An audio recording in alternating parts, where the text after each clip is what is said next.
Hey everybody, it's Ryan again, delayed. I know, I'm sorry, but um, this will be a brief episode, but we consider this the first actual episode of Ryan on Wrestling because something just broke today that, and I just found out about this now, literally just now, from my friend Simmer Kara. Thank you, Simmer, for sharing this on Facebook and tagging me in it.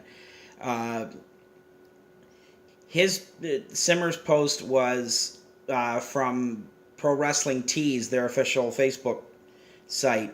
But I've also got it on here from SEScoops.com. Jim Ross on the Ross Report, his podcast, was the one that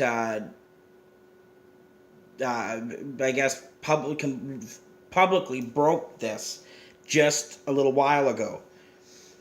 Uh, Huge news regarding, of course, the whole is TNA being sold? Is it not being sold? Who's buying it? Who's not? Is WWE in on it, or are they being shut down? Well, the latest rumor that I've now heard from two different sources is that allegedly the WWE is on the verge of buying TNA's entire video library. Not the company, not TNA, but their library, which for me is just as significant and just as important, uh,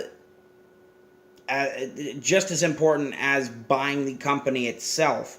Buying TNA's library is just as significant.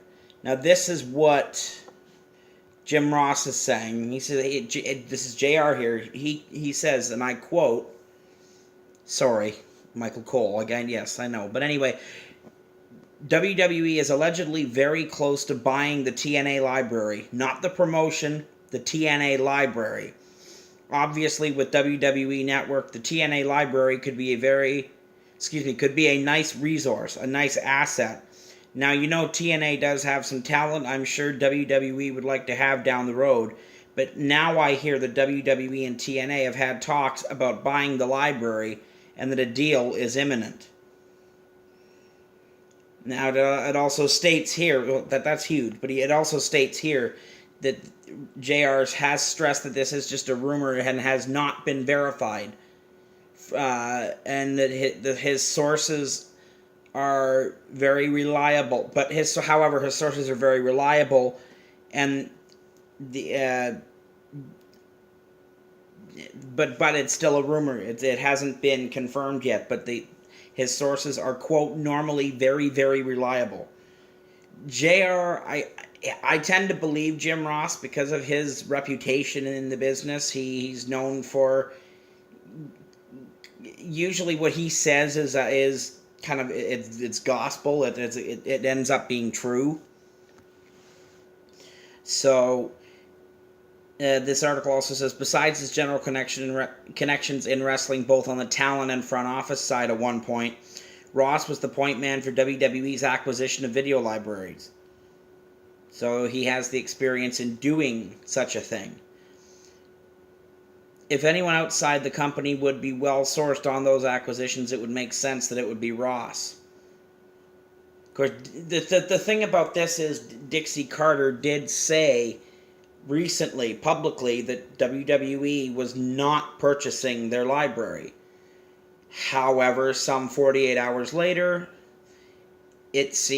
or maybe a little more, but we'll say about 48 hours have gone by, and apparently that statement by Dixie Carter has completely been proven false. If this is true, then Dixie Carter was simply covering up the fact that this deal was imminent.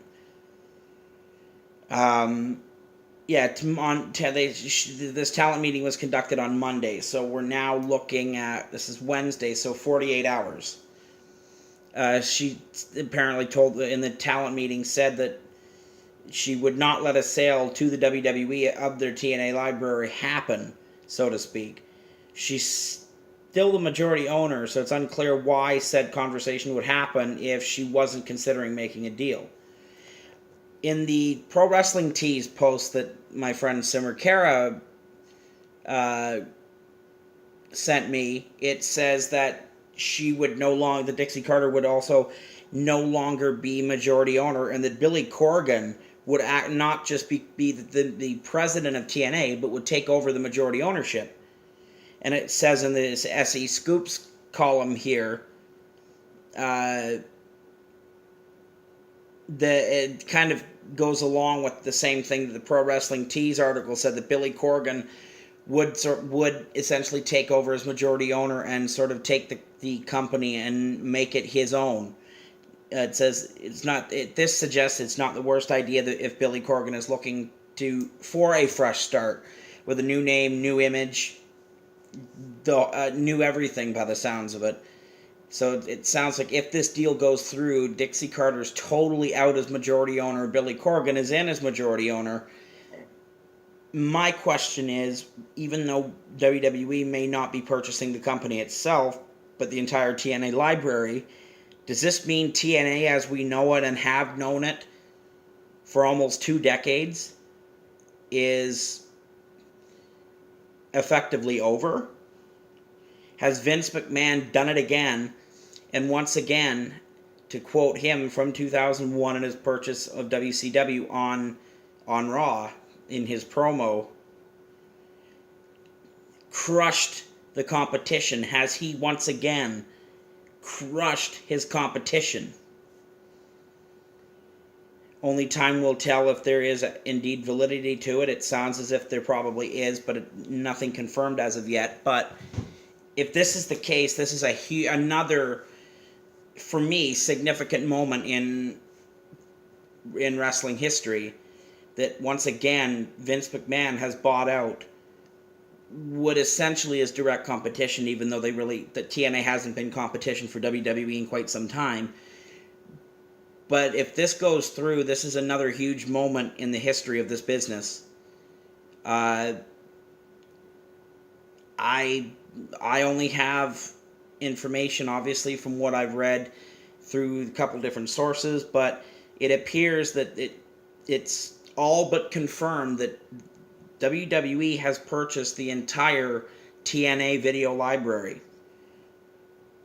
Like I said, for me, if this is true, that means that even though WWE has not purchased the company TNA, that TNA will officially be over.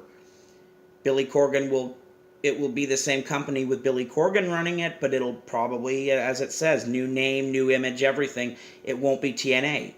So even though WWE is not purchasing the company, they purchased the entire TNA video library. TNA is officially dead, in my opinion. So I had to come and say something after reading this because this was huge. So again, I thank my friend Simmer for making me aware of this. Big news in wrestling. That's all I'm going to talk about now. Yes, I said I was going to do Clash of Champions, but again, things have gotten in the way of me doing that. So, my goal, which I'm planning on completely following through with this time, is having a review of SmackDown's next pay-per-view, which is next Sunday. I work nights, so I'll be seeing it on Monday with my friend Simmer, of course. We'll see you then, bro. I will be back probably Tuesday, at the latest Wednesday, with a No Mercy review as my first official WWE pay-per-view review. But I had to change things up when I heard this and quickly make this video and discuss this huge news. Any more developments on this, I will discuss and give my opinions on the No Mercy review video coming up next week. Once again, if anybody has anything they want me to give their opinion on, any questions for me, anything you want me to ramble on about, just put them in the comments below on Facebook and on YouTube, and tweet me at Dilloman8. if you want any questions answered, if you want me to give my opinion on anything to do with wrestling, please do so. So leave the questions in the comments below on Facebook and YouTube. Tweet me at DevilMan8 and I'll be happy to ramble on about whatever you want me to. I'll give my opinion. So until then, this is Ryan signing off from Ryan on Wrestling, and I will see you next week following No Mercy. Happy Thanksgiving to everybody in Canada. Hope it's a great weekend for you, and I will see you next week. Take care, guys.